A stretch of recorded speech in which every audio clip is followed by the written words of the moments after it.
Hi friends, Krista here. Thanks for stopping by Books and Jams. It is time to do another shelf spotlight. I think I did not do one in April. Shame on me. But it is May now, and April showers bring May flowers. So I was thinking, what if I look through all of my shelves and find all the books that have some type of a flower or gardening word in the title. I did not choose all the books with trees in the title because that would have added a whole bunch more. But this time, as opposed to other times, I think I have way more, well, I know that I do. I have the stacks right here. I have way more books that I've actually read than books that I haven't read. So that's kind of fun. So we're going to start right in. The first three that I have are middle grade books. Of course, I love anytime I get to talk about the Vanderbeekers, and this one is book 2, The Vanderbeekers and the Hidden Garden. This is a middle grade series that follows a family of kids who live in Harlem and their parents. The family is wonderful. I love the parents, how involved they are, how loving they are, and I love the 5 kids and how they interact with each other and how they each have their own different passions and personality, and yet all work together so well. So in this book in particular, they find this plot of land next to a church and they decide they want to make it into a garden, and then they have reasons for doing that, and it's just lovely and heartwarming. I absolutely love the Vanderbeekers. Then we have a totally different vibe with The Night Gardener by Jonathan Auxier. This is almost like a middle grade horror or very super creepy book. I really enjoyed this though. These 2 children are orphaned and they go live at this creepy house where a tree is kind of a part of the house. And every night this ghostly type figure of the night gardener comes out, and yeah, things just aren't what they seem, or things seem, or they are what they seem, and they're just super creepy. So there's a little bit of a mystery to solve, and I really enjoyed that. Totally not my normal read. The third middle grade book is The Secret Hum of a Daisy by Tracy Holzer. I don't remember this too well, but I know it's about a mother and a daughter who are traveling around, never really settling down, but then tragedy strikes, and the young girl, Grace, is sent to live with her grandmother. And there's a lot of tragedy and loss for her to work through, but she's really seeking for a place to call home. And is this the place? I don't know. Well, I do know because I read it, but I remember really loving this when I read it. It's just been a while, and there's been a lot of middle grades in between now and then. Let's do the ones that I've read that have specifically the word garden in them. So we have, of course, The Secret Garden, which also is middle grade. This is a gorgeous edition of this. What are these? It's just a puffin edition, hardcover. But I love this about a young girl goes orphaned, quite spoiled at the beginning. She discovers a secret garden on her uncle's land and wants to bring it back to life. And as she works on this garden, her heart opens up and she is changed just as much as this garden has changed. It's lovely. Such a lovely story to read in the spring.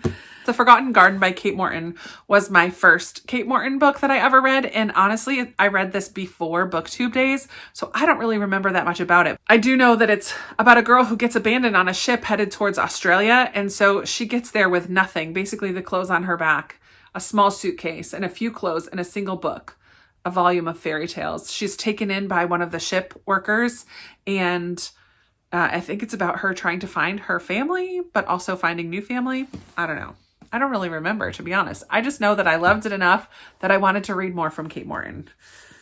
And then we have a World War II historical fiction, The Lavender Garden by Lucinda Riley. This was my first Lucinda Riley book as well. This one has dual timelines, a French chateau with some hidden rooms, some mystery, buried secrets, of course, with the power to destroy 2 generations torn between duty and desire.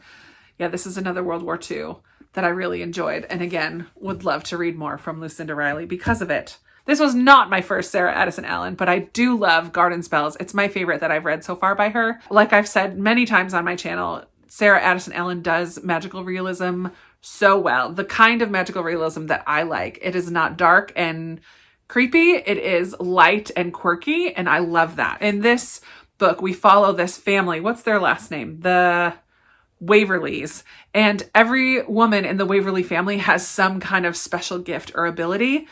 And in this one, we follow these 2 sisters, one who has tried her best to get away from the Waverley family and one who has kind of like sunken into herself.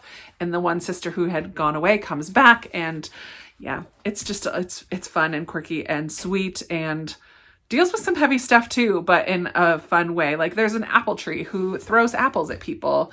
And if you eat one of the apples from this tree, you see a little vision of something that's going to happen in the future, but you could misinterpret it easily. I don't know. I love Sarah Addison Allen. My first Susanna Kearsley was The Rose Garden, and I heard about this from Bree Hill, who is Falling for Romance over on Instagram back when she had a YouTube channel. I loved this book. Susanna Kearsley always deals with time in some way. So not necessarily time travel, but in this one, this grieving sister, her sister passed away, and she goes to this house on the Cornish coast in England in order to scatter her sister's ashes. And there is a portal to the past, and she may walk through and others may walk through, coming back to the future. So it's very, very interesting, lovely romance story, but also deals with grief and loss and that little element of time travel sort of play with time that is a lot of fun. Another historical fiction that I loved was The Lilac Girls by Martha Hell Kelly. 3 women in 3 different positions during World War II, and how do they eventually interconnect. Really heartbreaking, of course, as most World War II stories are. Another World War II novel that I believe is quite underrated is White Chrysanthemum by Mary Lynn Brocht. I loved this book so much, and I want more people to read it. This takes place on the Asian front in World War II. So we follow these 2 sisters who are part of a family of women divers. Henyeo, I believe is the word. So they're out diving one day with their mother, and they see Japanese soldiers coming. And so the one sister kind of hides, and the other gets taken. So we follow their 2 different paths. The one who is taken is forced to become a comfort woman, basically a sex slave on the front for Japanese soldiers. And then the one who stayed in Korea also doesn't have the greatest situation happen to her as well. So it just follows these 2 different paths in World War II, and it's so beautifully written and very heavy and hard to read at times, but I thought it was so well done. A not World War II book is A Fall of Marigolds by Susan Meissner. This takes place around 9/11, but also there's a dual timeline during the Triangle Shirtwaist Fire, which happened in 1911. Yes, 1911 and then 2011. So 100 years apart. There's a scarf that kind of is the connecting factor between these 2 stories. I thought this was so well done. And Susan Meissner is one of my favorite authors. So beautifully written and heart-wrenching. And the final one that I have read already is Snowflower The Secret Fan by Lisa C. This one takes place in China, and we kind of follow this old tradition of having a soulmate, really, or a Lao Tong, I'm probably saying that wrong, or an old same, where 2 young women are kind of connected through almost like a matchmaker, and their lives become very entwined. And so we follow Snowflower and her old same, whose name is Lily. And we just follow these 2 young women as they grow up together. I mean, they each live in their own homes, but they spend a lot of time together, and the choices that they make as they get older, it's like a coming of age story. The main character, Snowflower, really frustrated me at times, really frustrated me, but it's still a very good book. Then we have 7 books that I have not yet read. So let me show you these ones. I can't talk as much about them because I just don't know. But the first one is New York in Bloom, which I should probably put on my out in the other room so I read this month, because it just feels like May flowers are going to be abounding in here. It's just filled with beautiful pictures. There is some text. Of course, I'm showing all. There is some text in there as well. All about New York City and flowers. And I love New York City to visit. I would never want to live there, but I love to visit New York City. And so I'm really excited to look through this. And so hopefully I can do that in May. I have a book of the month called Song of the Crimson Flower by Julie Dow. And I believe this is a Romeo and Juliet type star-crossed lovers YA fantasy. I just think it's beautiful, and I don't really know too much about it.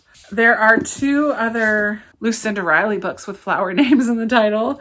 I don't know anything about these 2, but I have The Midnight Rose and The Orchid House. So whenever I feel the need for some historical fiction with dual timelines, I believe these 2 will fit the bill for that. The sequel/prequel to Lilac Girls is Lost Roses. And I believe Caroline, one of the women in Lilac Girls, I believe we follow her mother's story during World War I. In this one, I could be wrong about that, but I know we go earlier in time, back further in time, as we follow some women, again, strong women protagonists in that one.